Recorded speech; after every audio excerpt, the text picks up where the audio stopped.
YouTube, the king is back. This is the Galaxy Z Fold 7. We got to talk about it and give an update on this device because I know you guys have been spammed with Apple season videos. Keep it a buck. I got my 17 Pro Max in the house and my 17 Pro, but even after testing what is usually my go-to device, which is typically the Pro Max, but this year, again, I told you guys the iPhone is starting to feel boring.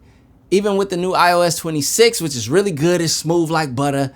And this device is well engineered, but it's still giving me that iPhone vibe. Now, where I'm not getting that same old iPhone vibe is here with the iPhone Air. And specifically due to the engineering, the slimness, the lightness of this device, which is now my new minimalistic iPhone side carry, because I always keep one iPhone, one Android on me. But since this is my main device, every day getting the most usage, I have this minimalistic iPhone right here in the iPhone Air to handle communicating with my iPhone friends and iPhone family. So I can do that here in a minimalistic way without taking on the extra weight and bulk of the Max device. And I can continue to indulge in the Galaxy Z Fold 7, which is by far my favorite Z Fold to date and my most used productivity smartphone ever. Like, the form factor, as I've told you guys in the past, and I'm going to show you and tell you in this video, is what makes this thing so great. A tablet that folds down to the size of the modern day flagship smartphone, but it does not have the modern day flagship weight or constraint to just a one-way screen. I can use my traditional screen as I would when I want to, but I get to unfold this thing into this main display, which is the absolute beauty in my user experience. I'm making this video to not only give an update of long-term usage on the Z Fold 7, but to also let you guys know, as someone who has been a hardcore Apple user, even with the new 17 Pro dropping, which we'll do a comparison and all that and everything, I'm still here as my go-to device. As you guys can see, I pair it with the Galaxy Watch 8 Classic, which again is my favorite smartwatch from a visual perspective, and this year from a companion perspective to my favorite smartphone. Pair that along with these Galaxy Buds 3 Pro, which I have another set of Galaxy Buds to test. Matter of fact, I forgot about that. Hold on. I just got in the Galaxy Buds FE for me to try. So these are the Buds 3 FE. Matter of fact, let's go ahead and get into it really quick. First impressions really fast. All right. Woo. All right, so Galaxy Buds 3 FE. Let's go ahead and get these paired with the wonderful Z Fold 7. Let's go ahead and hit connect really quick. Galaxy ecosystem this year has been so good to me. That's the point of me speaking on how I'm using the Galaxy Watch 8 Classic in combination with the Z Fold 7, along with the Galaxy Buds 3 Pro. But since we got these Buds 3 FEs in, why not give these a spin as well? I don't even know the full story behind these, which is perfect because that means I'm just going to use them as is with no prior, briefing or rundown or anything like that. And these have active noise cancellation. Wait a minute, I didn't expect for the FE edition to have noise cancellation. Okay. All right, we just switched it to transparency mode. Okay. So the FE is a better price device for those of you who don't want to spend on the Buds 3 Pro. So if you don't want to spend the Pro money, but you want like a similar to Pro experience, which I'm not gonna lie, you got active noise cancellation transparency mode on these, you can grab the FEs. You got all of the touch controls too. Oh, that's crazy. Okay. Wow. I ain't gonna lie, yo. Okay. Ooh, and they got bass. Okay, I won't waste a ton of time on these because we'll get into these later. But again, you can build an ecosystem around the Z Fold 7 in the Galaxy hemisphere as a prior Apple user, which can be expensive, especially if you're trying to switch out, or just as a new or continuing Android user. Now, Z Fold 7, baby. slim, light, and such a joy to use every single day. I absolutely love this smartphone. And it's not just as a normal phone user, but also as someone who runs a business, someone who has high usage in productivity, meaning I'm in here doing spreadsheets, contracts, briefings, and things like that. And I'm able to consume all of that media in here so well. For example, my content calendar I'm able to do in Monday.com, which has all of this stuff. Listen, that form factor is so clutch for that. Another thing, you guys, I gotta tell you when it comes to this, on the web pages and getting desktop web page experience, I cannot do that on my iPhone. I cannot go into YouTube on the back end for like the channel dashboard and so forth. I can't access that in web page mode on a regular phone, but I can do that here on the Z Fold 7. Just for an example, I'm able to look at my comments in the communities tab on YouTube. This is the web setup, and it is optimized for the foldable screen. I can do so much more. I could go in there, say I need to edit a video title or do something of that matter from a professional, business standpoint. I can do that here on the Z Fold 7, which is absolutely clutch. Now that continues on into media consumption. Listen, this is my favorite place to consume all media, whether it's TikTok, YouTube, Instagram, I don't care what it is. So as you guys can see right here, consuming vertical content is different. That hits different. And if you want to do it the traditional way, you can. You can close this bad boy. You can go to the regular screen. I can open TikTok back up and I can do this as well. But what you cannot do on the other devices is this. And this changes everything. So I'm telling you, from a user experience perspective, to those who have yet to embark in the foldable market, and this phone has converted a lot of iPhone users, a lot of non-Samsung users, due to how slim it is, the fact that you can get a normal size smartphone thickness in a foldable device, and they're discovering all of the great features, all of the true multitasking that you can do with Samsung. Shall we? So let's just say I want to consume TikTok while I'm planning out my content schedule and content release.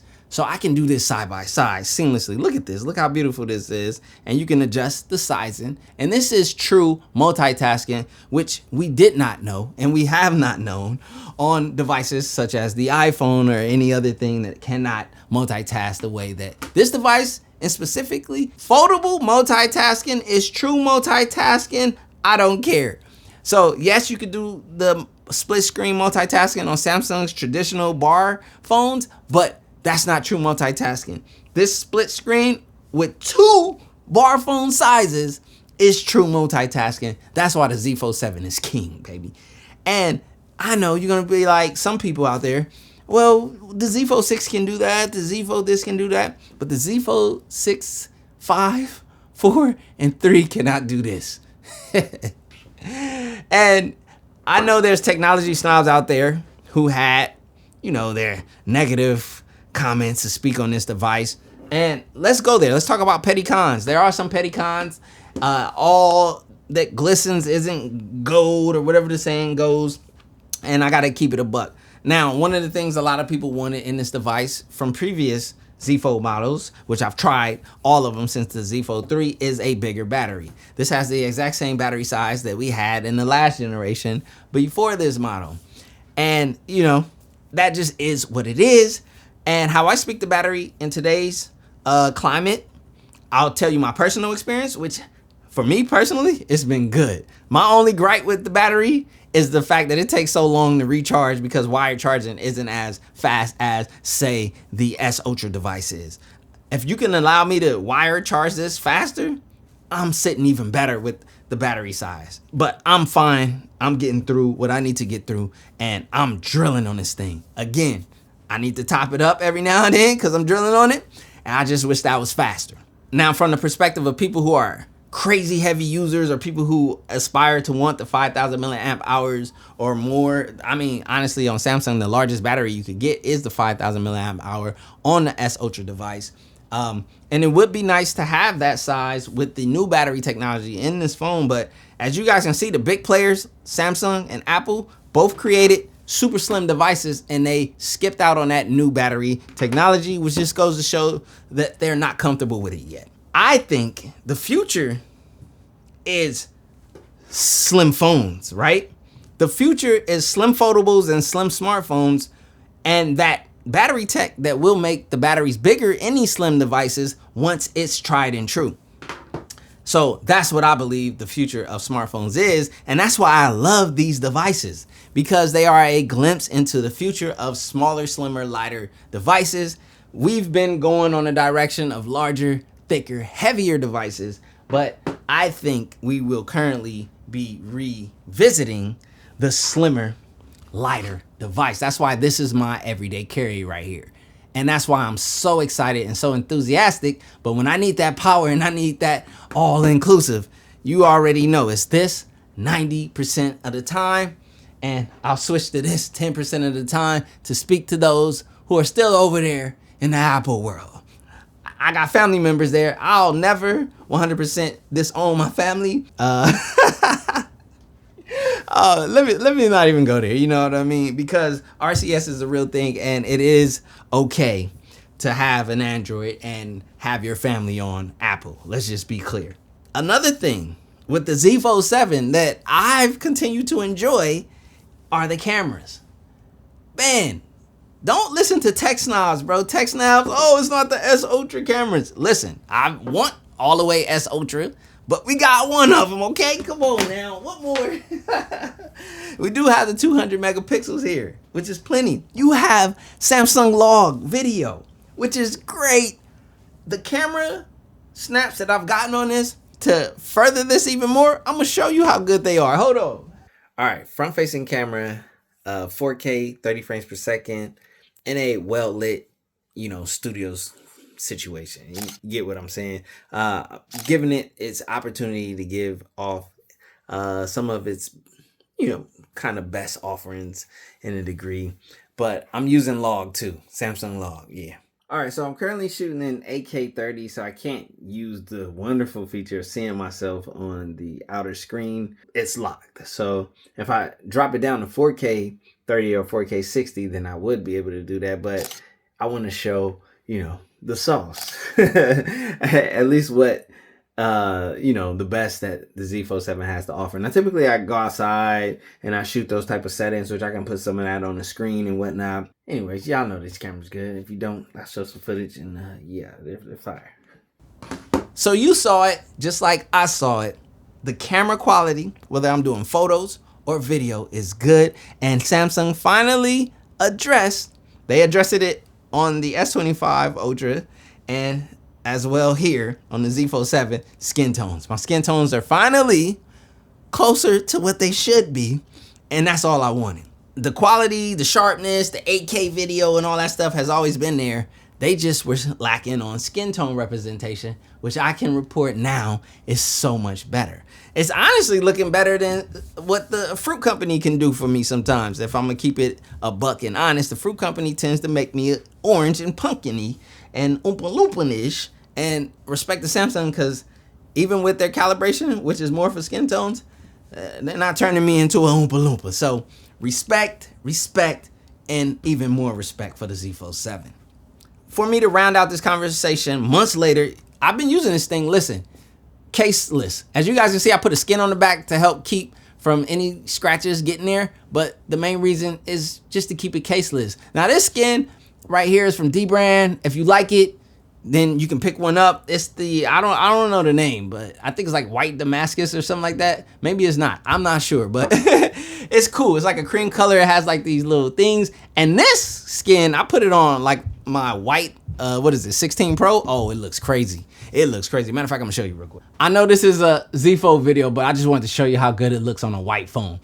Maybe Samsung will do a white Z Fold or something in the future. I don't know. Anyways. That was an ADHD moment kind of thing. Anyways, here is where I'll wrap this up. User experience. I've been talking about every segment that I've spoken on in the area of user experience. There's one segment I didn't get into, and that's performance, but I don't think I need to let you guys know how great the Snapdragon 8 Elite is inside of here. And if I need to, listen, it's smooth as butter, baby. You can game on this thing. You can edit photos, you can edit video, you can do whatever you want. This is like a pocket computer. It's literally a tablet and phone in one, and it delivers on that. Absolutely, and it does it really well. So performance with the latest Snapdragon 8 Elite, along with, you know, Samsung's One UI and Samsung's package, everything's smooth, animations, all of that. So no issues with performance. And nothing but ideal user experience for me when I round it all up. When I look at it all, even adding in the cons or the petty cons and some of the little trade-offs and things like that, I want to say I'm 85 to 90% satisfied with this device. The only thing that could have took me to 100%, or like, I don't think no phone will ever reach 100%, but let's say gotten me to like 98 or 99.9, would have been anti-reflective coating on this foldable screen, which I hope they do for the next iteration. It would have been in the world where the slim technology battery is tried and true, 5,000 milliamp hour plus in here. I can't think of anything else off the top of my head, and that is a great thing. Samsung screens, always top of the line. So, I mean, you're getting two of them. Two AMOLED, beautiful screens. I always like to explain to people that my screen mode is always natural because I want color accuracy. But outside of that, phenomenal screens. They all got 120 hertz refresh rate. They all got that Samsung goodness. And y'all know Samsung manufactures Apple's screens. So if you like iPhone screens, you'll love Samsung screens, and maybe even more. But the user experience, the customization that you can't get on an iPhone, absolutely love that. The fact that I'm running Nova Launcher on here, I'm not running One UI, even though One UI is great. Nova Launcher allows me to put all of these icons on the bottom, keep my screen minimal, and I have hidden folders. So when I want to do certain things, I can just swipe up on a hidden folder and I'll find those extra apps that I have tucked in the cut. All of those things, along with some of the best performance, it's smooth, along with the fact that it is the slimmest foldable device that you can get in the US. It's super light. There's not really many cons. I mean, some people complain about the cutout for this camera, but so many people use that camera for their video calls and business and meetings and things like that, which goes to the productivity of this device. So again, petty cons aside, misinformation aside that's out there, there's always misinformation in tech YouTube and misrepresented devices and misplaced opinions. But the Z Fold 7 is easily contender, and honestly, shoot, I can almost go ahead and give it the crown. This is phone of the year for me. That's how I'm feeling. The Z Fold 7 is phone of the year for me. It's giving me the most enthusiastic and fun and productive user experience as a whole compared to any new device that I've tested this year. I'm literally running my business here. I'm literally using this device the majority of the time. I'm literally here. So I want to give a round of applause to Samsung this year. This makes me feel the way that I felt when I first got into the Galaxy Note. Now for my Note users, once a Note user, always a Note user. We know that is true. I know, no S Pen support. For you guys, it might be a tough pill to swallow, especially if you are a true S Pen user and enthusiast.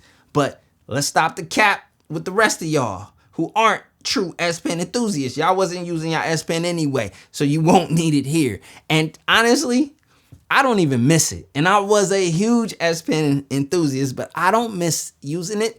I've already had to adapt to it because I've been using the Z Fold since the Z Fold 3, and I have yet to want to carry those bulky S Pen cases that they had. So I just stopped using the S Pen and I got used to using it. I'm here, I'm here, I'm there, blah, blah, blah. I'm thumbing it up and I'm not upset. You know, you can write, you can scribble with the fingertip. I know it's not the same, but again, I can still read my contracts. I can still do everything that I need in a productive manner, in a user experience around media consumption and entertainment. Everything is covered. I could travel with this thing, watch all of this stuff on the plane if I want to. I can get it with it and just do it here.